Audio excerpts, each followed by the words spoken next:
అని నేను ప్రశ్నిస్తున్నాను. ఎందుకంటే మీరు ఒకసారి చూడండి, ఆ వ్యక్తిని ఒకసారి, పార్టీలో ఎంత కీలకమైన వ్యక్తి ఒకసారి మీరు ఒకసారి ఫోటో చూపించండి.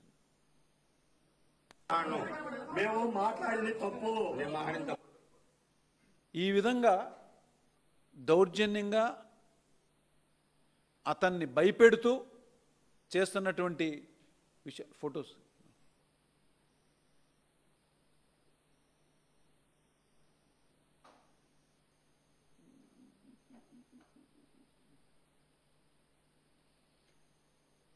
ఇతని పేరు కొరియర్ సీను. ఈయన పార్టీలో ఎంతో కీలకమైన వ్యక్తి. నాదెండ్ల మనోహర్ గారు కానీ, మచిలీపట్నంలో పవన్ కళ్యాణ్ గారితో కానీ ఫోటోలు దిగిన ఫోటోలు ఉన్నాయి, అన్నీ చూడొచ్చు.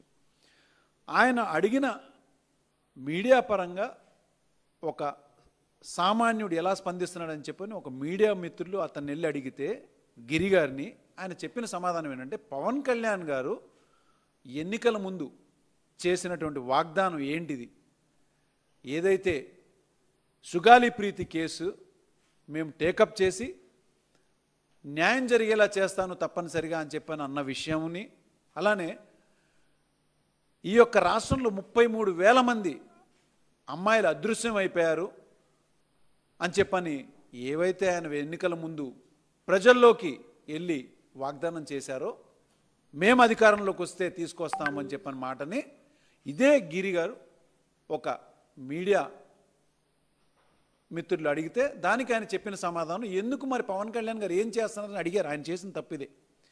దానికి పవన్ కళ్యాణ్ గారిని నువ్వు అనేంతటి వాడు అని చెప్పని ఇప్పుడు మీకు చూపించినటువంటి కొరియర్ సీను ఇంకొక 50 మందిని తీసుకుని వెళ్ళి ఒక చిరు వ్యాపారిని ఇంత దారుణంగా, ఇంత అమానుష్యంగా వాళ్ళు ఆయన షాప్ని ధ్వంసం చేసింది కాకుండా ఇలా మోకాళ్ళ మీద నుంచోబెట్టి నువ్వు క్షమాపణ చెప్పు అని చెప్పని చేసినటువంటి విధానం ఏ రాజ్యాంగంలో ఉంది?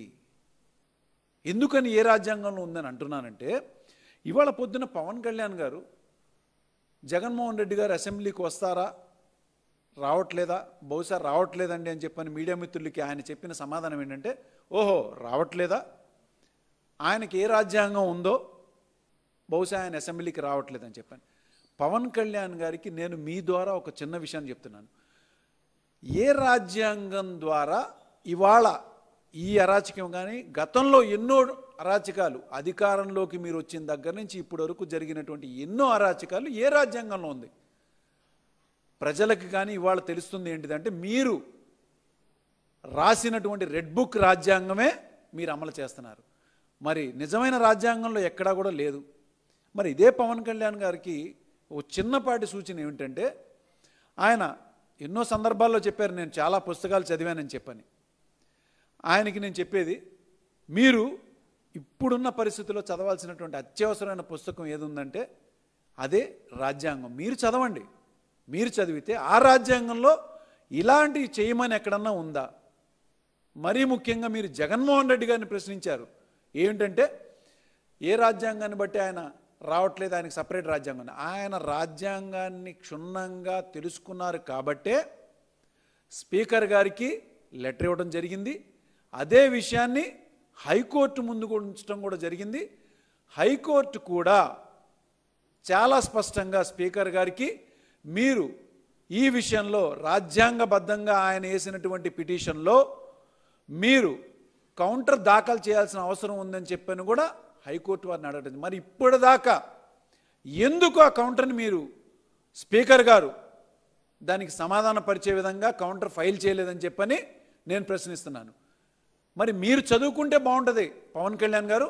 మీరు చదువుకుంటే రాజ్యాంగాన్ని, ఎన్నో పుస్తకాలు చదివానని చెప్పిన మీరు ఈ రాజ్యాంగం అనే పుస్తకం కూడా ఒక్కసారి మీరు చదివితే తప్పు ఎవరి వైపు ఉంది, అసలు ఈ రాష్ట్రంలో ఏం జరుగుతుంది, మరి జగన్మోహన్ రెడ్డి గారు రాజ్యాంగబద్ధంగానే వెళ్తున్నారా లేదా మీరు రాజ్యాంగబద్ధంగా వెళ్తున్నారా అనే విషయాన్ని చాలా స్పష్టం అవుతుందని చెప్పని నేను తెలియజేస్తున్నాను.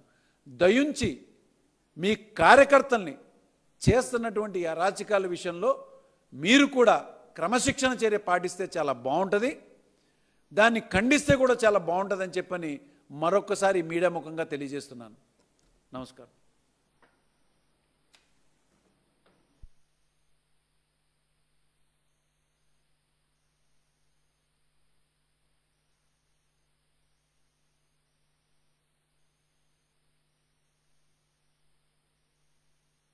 మళ్ళీ చెప్పు ఇంకోసారి గట్టిగా. మేము మాట్లాడింది తప్పు. నేను మాట్లాడిన తప్పు. మళ్ళీ చెప్పు ఇంకోసారి గట్టిగా. నేను మాట్లాడిన తప్పు. మళ్ళీ మాట్లాడను సార్. ఎవరు మాట్లాడించమన్నారు? వెనకాల ఎవరు లేదు సార్. వాస్తవం చెబుతాను. ఎవరు లేదు సార్. ఎవరు లేదు సార్. నేను ఒక్కడే మాట్లాడింది. ఆ రోజు వాస్తవం. నన్ను ఎవరు మాట్లాడి యాంకర్ రమ్మని మాట్లాడమన్నాడు సార్. తిట్టమన్నాడు సార్. నన్ను తిట్టమన్నాడు సార్.